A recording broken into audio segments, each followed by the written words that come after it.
Selanjutnya Gubernur Sulawesi Tenggara.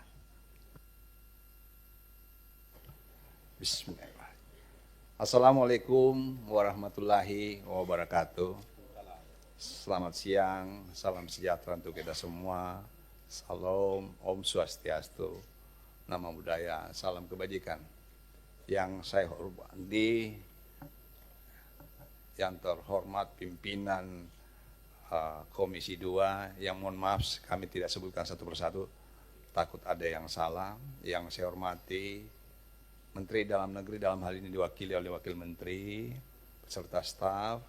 Yang saya hormati rekan-rekan pejabat gubernur yang sempat hadir. Pertama-tama mari kita panjatkan puji syukur kepada Allah Subhanahu wa Ta'ala karena atas rahmat dan ridhonya sehingga kita masih diberikan kekuatan, kesehatan untuk bisa hadir di tempat yang berbahagia ini. Kalau tadi mendengar apa yang disampaikan Ibu Shirley, itu pasti masalahnya hampir sama dengan kami karena kontur ininya hampir sama. Ibu Shirley punya kemampuan yang masalah nikel, kami juga seperti itu. Sehingga dalam paparan ini mungkin saya akan lebih banyak berbicara tentang masalah nikel, sehingga mohon nanti kalau yang lain saya hanya cuma sedikit menyinggung saja karena sudah dijelaskan secara umum. Baik, lanjut. Secara umum Sulawesi Tenggara kalau lihat dari komposisi seperti ini hampir sama dengan Maluku Utara. 71% terdiri dari kepulauan dan jumlahnya itu lebih banyak di perairan, 30% itu dari daratan. Artinya kalau lihat dari ciri seperti ini, kekayaannya Sulawesi Tenggara, kekayaannya Maluku Utara sebenarnya adanya di laut, bukan di nikel. Sehingga mungkin ke depan apa yang harus kami lakukan ya supaya nanti tidak seperti Riau. Dulu Riau hebat luar biasa. Sekarang stuck 20 sekian tahun karena saya pernah dinas di sana. Sekarang stuck. Kita takut juga. Sulawesi Tenggara juga nanti 10-15 tahun juga kalau ini barang sudah habis akan stuck. Maka penggantinya kita siapkan apa? Ya hilirisasi, menyangkut masalah perikanan karena kekayaannya ada di situ, hilirisasi pertanian, dan yang paling pokok adalah bagaimana mengembangkan sumber daya manusia karena sumber daya manusia lah nanti akan menentukan. Lanjut. Ya, capaian indikator secara makro. Ya kalau kita lihat di sini ada 5 indikator, tapi kami masih dalam kondisi ya IPM kita 71, poinnya 71,6, tingkat kemiskinan masih ada. Kan ironis, kaya, miskin. Tapi kenyataannya kita masih miskin. Pertumbuhan ekonomi kami sekarang ini pada 5,4. Terus Gini rasio 0,3. Lanjut. Dari evaluasi penyelenggaraan pemerintahan daerah, sama juga dengan Maluku Utara, kita masih kinerjanya sedang, Pak. Artinya belum. Nanti kita berada pada posisi 23 dari 34 provinsi. Lanjut. Inovasi, kita sudah memberikan inovasi, saya rasa sama dengan yang lain. Ya, dari 11 dinas mereka sudah memberikan inovasi. Salah satunya misalnya Dinas Perdagangan sudah menggunakan IT semua. Tetapi ke depan kita agar lebih memaksimalkan lagi agar terutama pelayan-pelayannya, karena kalaupun kita sudah ke sana tapi kalau dia tidak mampu melayani maka akan sulit. Lanjut. Progres. Nah, ada beberapa wilayah yang memang harus kita menyangkut masalah perbatasan. Ya, tetapi ya dari 11 ini alhamdulillah 8 kita sudah selesaikan. Masih tinggal 3 yang belum. Lanjut. Pemekaran, saya rasa ini sama, saya rasa ada keinginan untuk mekar, tetapi sangat tergantung dengan regulasi yang ada. Lanjut. Ini menyangkut masalah dana transfer. Ya, ironis daerah kaya, tetapi ketergantungan dengan pusat itu 65%. Kita punya kekuatan hanya cuma 34%. Kemarin Pak, ya kami pas masuk, karena kami baru 2 bulan, begitu masuk melihat kondisi saya bertemu dengan orang, setiap bertemu dengan orang karena saya PD saja, bagaimana Pak kalau ini ditambah? Saya aja ngomong aja, tambah. Bagaimana dengan PPK? Tambah. Tapi begitu saya tanya, dananya tidak ada Pak. Kan ironis. Gaji saja hampir, gaji ke-13 itu tidak bisa kita lakukan. Akhirnya apa yang saya lakukan? Saya panggil bank, segera bagikan dividen agar bisa dibagikan gaji ke-13. Nah ini kondisi yang ada. Kalau saya tadi Pak Farid nyampaikan itu, iya baru posisi sekarang saja seperti itu. Gimana 15 tahun lagi? Nah ini, lanjut. Ya, mengapa terjadi seperti itu Pak? Seperti Bapak tadi sampaikan. Karena pendapatan asli daerah kita ini tidak maksimal. Ya, kalau pendapatan asli daerah kita maksimal, maka apa? Ketergantungan kita itu tidak ada. Saya sudah sampaikan. Saya berdinas di Sulawesi Tenggara 2 tahun, yang 65% kita harus 30% saja dana ketergantungan. Saya sudah hitung-hitung. Kalau Ibu Shirley tadi menyampaikan bahwa ada ini IUP yang berada di Sulawesi Tenggara, kalau Ibu Shirley tadi bilang belum ada datanya, kalau tempat saya ada karena kebetulan memang lebih duluan. Sekarang ini yang jalan, yang punya RKB 69. 69 saya hitung 90 juta metrik ton setiap tahun dia keruk. Saya hitung-hitung lagi Pak. Hitung-hitung. Kalaupun misalnya dia poin 1,8, itu kira-kira $50. Saya katakan udah kita hitung saya $30 Pak. $30 kali 16.000 itu 57 triliun. Itu bahan baku raw material. Bagaimana raw materialnya Pak? Karena di sana ada Vertu Dragon, ada OSS, ada Antam. Raw materialnya 52 triliun. Tapi dana bagi hasil kami itu hanya 800 sekian miliar Pak. Kan ironis. Saya bersama-sama dengan Ibu Shirley dengan ini sudah menghadap kepada Menteri untuk minta penjelasan. Tetapi penjelasannya itu belum kita dapatkan secara maksimal. Nah kami tetap berjuang. Karena apa? Tugas kami. Kalau saya hitung-hitung Pak, ya kalau saya hitung-hitung, anggap saja perusahaan-perusahaan yang berada di sana, ya menyelesaikan kewajibannya Pak. Kewajibannya saja, saya tidak minta yang lain. Kewajibannya provinsi itu adalah dia harus menggunakan bahan bakar legal, artinya bahan bakar industri. Kalau dia pakai bahan bakar industri, kita dapat 1.100 karena dia harus bayar 16.000. Ya. Kalau 90 juta Pak, berapa? Ya, tuh. Terus kalau selain itu dia harus air permukaan. Selain itu juga masalah distribusi kendaraan. Saya datang di semua pemilik IUP dan sekarang ada smelter. Saya lihat Pak, semua kendaraan yang bergerak di sana tidak pakai plat.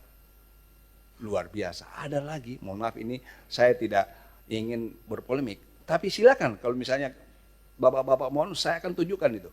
Karena sudah saya protes. Saya bilang, nah ini kenapa tidak pakai plat? Tidak pakai plat. Nah, berarti dia tidak membayar distribusi. Belum lagi bicara masalah CSR. CSR Pak, harusnya dalam regulasi itu 2-4% dia harus bayar. Pada kenyataannya mereka itu menolak. Debatable. Kalau kita kejar dia bilang rugi. Sekarang ada perusahaan, saya suruh henti. Bukan saya hentikan masalah ininya. Saya bilang tidak boleh kau gunakan jalan itu. Karena 18 tahun kau gunakan jalan itu. Saya tanya, masalah kewajibanmu tidak kau selesaikan. Oleh karena itu kewajibanmu saya hitung-hitung. Nah kalau itu semua kewajibannya Pak, dia selesaikan. Maka apa yang terjadi? Sulawesi Tenggara itu akan kembali. Jadi tidak akan lagi ketergantungan. Tinggal 30%. Saya bilang hitung-hitung. Kalau saya hitung-hitung sekian ini, maka minimal 600-700 miliar kita dapat. 600-700 miliar kita semua kewenangannya, jalan, infrastruktur yang kewenangannya provinsi itu akan selesai. Dan insya Allah saya akan keras itu, walaupun nanti pasti saya akan diprotes. Karena apa?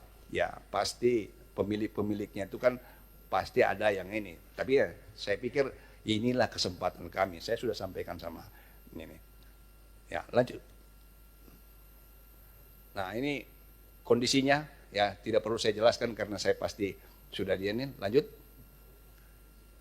Nah, ada efisiensi dari 3,3 triliun efisiensi menjadi 150, maka apa yang kita lakukan dari efisiensi ya asas prioritas yang kita lakukan. Lanjut. Nah ini dana bagi hasil. Lanjut. Saya rasa sudah saya sampaikan. Lanjut.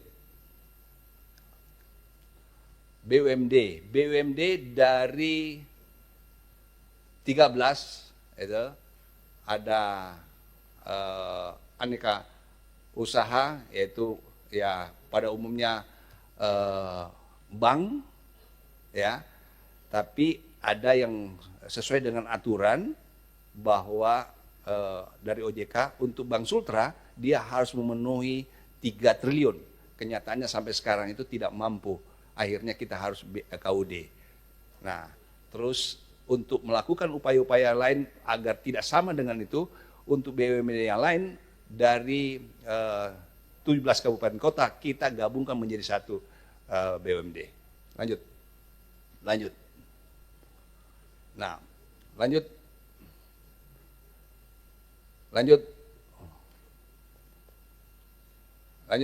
Sudah saya jelaskan. Nah, ini tadi sudah saya untuk BLUD dari 28 3 rumah sakit, selebihnya sekolah, dan permasalahannya hampir sama. Itu. Ya. Lanjut. Terakhir ini menyangkut masalah pegawai. Jumlah ASN kita itu 17.000, terdiri dari 11.803 itu PNS, 5.582 PPK. Lanjut. Nah, dari ini ada yang memenuhi dan ada yang tidak memenuhi. Lanjut.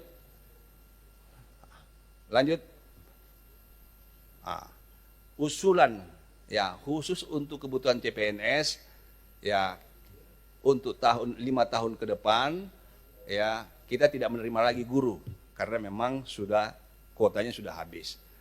Tetapi tempat lain masih ada. Lanjut. Ada permasalahan, Pak. Dari 718 CP3 yang tidak lulus seleksi tahap 1, mereka menuntut untuk diangkat menjadi PPK penuh waktu. Ya, kalau penuh waktu berarti dia bekerja 8 jam. Separuh waktu 4 jam. Saya telusuri, kenapa? Oh, dia ternyata tidak lulus, tetapi tidak lulus menuntut, sehingga kita jelaskan bahwa tidak bisa. Lanjut. Demikian kira-kira Pak yang ingin saya sampaikan. Lebih dan kurangnya saya mohon maaf. Saya wabillahi taufiq wal hidayah. Wassalamualaikum warahmatullahi wabarakatuh. Salam. Saya dari tadi memperhatikan semua gubernur dan wakil gubernur ini yang pakai bintang cuma 2 orang. Gubernur Sulawesi Tenggara sama gubernur Jawa Tengah. Saya cek ya memang aslinya bintang. Aslinya 2, sekarang udah 3 bintangnya. Kalau yang lain-lain ini setengah pede. Kalau Bang Wahid pakai bintang, saya pinjam nanti siang bintangnya. Jadi begini Jenderal, kami ingin memposisikan Komisi 2 DPR RI ini dalam konteks kewenangan kami, dalam konteks urusan pemerintahan daerah. Kami ingin menjadi dalam tanda kutip mediator antara pemerintah daerah dengan pemerintah pusat. Kita menyadari bahwa kendati Bapak Ibu sekalian adalah perpanjangan pemerintah pusat di daerah pada satu pihak dan kepala daerah otonom pada pihak yang lain, nomenklatur sebagai perpanjangan tangan pemerintah pusat di daerah itu kerap kali dalam implementasinya masih sangat terbatas, baik dalam komunikasi apalagi dalam kewenangan. Karena itu kami ingin mengambil positioning terkait itu. Contoh, daerah-daerah penghasil tambang memerlukan media, forum untuk menyamakan data di lapangan dengan data di kementerian terkait dengan hasil tambang. Saya juga dari daerah penghasil tambang, Pak. Saya dari Kalimantan Selatan. Kita tahu ada yang terdata by report, ada yang unreport. Ini bukan rahasia umum lah di tempat kita. Sebetulnya sebagai perpanjangan pemerintah pusat di daerah, pemerintah pusat tuh di unmute aja tuh, tolong di unmute semua. Tuh kalau ketahuan nanti bupati wali kota mana suruh gubernur dimarahin. Tidak kedengaran, Pak. Suaranya hilang. Hilang Suara kita hilang. Oh, suara saya hilang. Coba dibenerin dulu. Udah. Kalau hilang buka YouTube, Pak. Ini live. Dan disiarkan di beberapa TV nasional. Live ini. Komisi 2 ini sekarang agak naik rating sedikit. Apa-apa live. Makanya kalau nanti anggota dan pimpinan itu ngomongnya sangat berbobot, itu penting, Pak. Karena Suaranya hilang, Pak. Nggak kedengaran. Saya sudah bilang kalau nggak kedengeran, di WA kan para gubernur kasih tahu para bupatinya masing-masing. Karena nggak kedengeran saya ngomong juga percuma kan. Contoh misalnya forum untuk menyamakan data soal hasil tambang, Bapak Ibu sekalian. Tadi misalnya nikel. Bisa jadi yang terreport di Kementerian SDM itu hanya 40% dari yang keluar nyatanya di provinsi Bapak Ibu. Untuk menertibkan ini dan menyesuaikan report dengan kenyataan sesungguhnya, kan sebetulnya bisa pakai tangan Bapak Ibu, pemerintah pusat. Karena kalau yang terreport itu sesuai atau paling tidak mendekati kesesuaian dengan nyatanya, maka kemudian porsi bagi hasilnya lebih besar. Ini kan logisnya kan begitu. Logisnya begitu. Nah, selama ini kenapa itu selalu menjadi debat? Jujur, Pak, kita tidak punya forum yang cukup transparan, yang cukup seimbang. Saya waktu jadi anggota Komisi 2 DPR RI periode yang lalu, saya membantu beberapa kabupaten di tempat saya, Pak, di dapil saya di Kalimantan Selatan. Ada yang dulu dana bagi hasilnya di bawah 1 triliun, sekarang udah naik jadi lebih kurang 3 triliun. Batu bara. Karena perbedaan data, Pak. Secara existing tambangnya sama, tapi data yang diterima berbeda. Nah, hal-hal seperti ini saya kira Komisi 2 ingin ambil bagian, tentu kami harus izin kepada pimpinan DPR. Karena terkait dengan pertambangan bukan di kami, tetapi terkait dengan hubungan antara pusat dan daerah kami punya kewajiban untuk itu. Jadi nanti Bapak, kalau kami nanti undang per urusan pemerintahan, per tematik, mohon kalau kami undang datanya disiapkan ya. Biar jangan jadi forum yang beradu omongan, tetapi menjadi forum yang saling beradu data. Rancangan Undang-Undang Daerah Kepulauan sekarang udah masuk prolegnas, Maluku Utara, Kepri, dan yang lain-lain. Kita coba mudah-mudahan dengan itu lebih berdaya. Yang terakhir, Pak, terkait penyelesaian tapal batas, kita sekarang sudah dapat anggaran dari World Bank hampir 700 miliar yang diletakkan di Kemendagri dan di Kementerian ATR BPN. Kami tahu karena mitra kerja kami itu nanti per desa akan diukur ulang pengukuran tapal batasnya agar kemudian kita punya tapal batas yang presisi. Nanti anggota Komisi 2 DPR RI di dapil masing-masing akan koordinasi dengan Bapak Ibu. Selanjutnya Gubernur Jawa Tengah, sama-sama punya bintang 3.